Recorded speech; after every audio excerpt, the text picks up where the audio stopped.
صفحہ نمبر 103 سورۃ البقرہ، یہ آغاز ہو چکا ہے سورۃ بقرہ کا۔ نام اور تعداد اور آیات، اس کا بنیادی تعارف ہے سورۃ البقرہ۔ ناظرین، صفحہ نمبر 103 کا ذکر ہو رہا ہے آپ کے سامنے۔ یہ جو کتاب ہے اس کا نام ہے معارف القرآن، جلد اول، سورۃ الفاتح سے لے کر سورۃ البقرہ تک، پارہ نمبر 1 سے پارہ نمبر 3 تک، رکوع اس کے 8 ہیں۔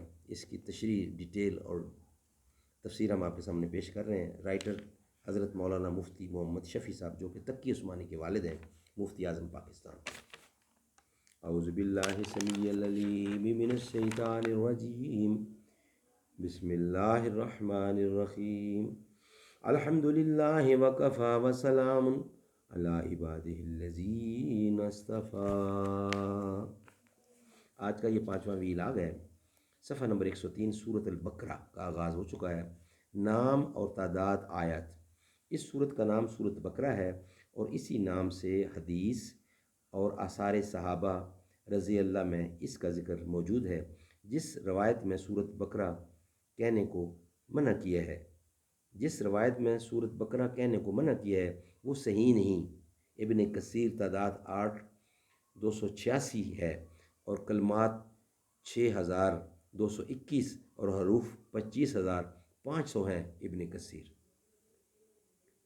زمانہ نزول، یہ صورت مدنی ہے، یعنی ہجرت مدینہ طیبہ کے بعد نازل ہوئی، اگرچہ اس کی بعض آیات مکہ مکرمہ میں حج کے وقت نازل ہوئی ہیں، مگر وہ بھی باصطلاح مفسرین مدنی کہلاتی ہیں اصطلاح کے حوالے سے۔ سورۃ بقرہ قرآن کریم کی سب سے بڑی سورت ہے اور مدینہ طیبہ میں سب سے پہلے اس کا نزول شروع ہوا اور مختلف زمانوں میں مختلف آیتیں نازل ہوتی رہیں، یہاں تک کہ ربا یعنی سود کے متعلق جو آیات ہیں وہ حضور اکرم صلی اللہ علیہ وسلم کی آخری عمر میں فتح مکہ کے بعد نازل ہوئی، اور اس کی ایک آیت واتقوا یوم اللہ یوم ترجعون فیہ الی اللہ، تو قرآن کریم کی بالکل آخری آیت ہے جو سن 10 ہجری میں 10 ذی الحجہ کو منع کے مقام پر نازل ہوئی، جبکہ حضرت صلی اللہ علیہ وسلم حجۃ الوداع کے فرائض ادا کرنے میں مشغول تھے۔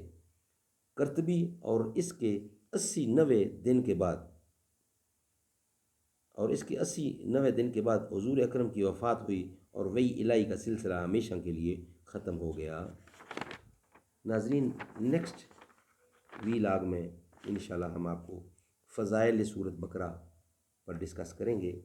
آج کا ویلاگ یہاں ختم ہوا، تو آج کے 5 ویلاگ آپ کی خدمت میں پیش کیے جا چکے ہیں۔ انشاءاللہ نیکسٹ ویلاگ میں سورۃ بقرہ پر بقیہ ڈسکس ہوگی۔ اللہ تعالیٰ سمجھنے کی توفیق عطا فرمائے۔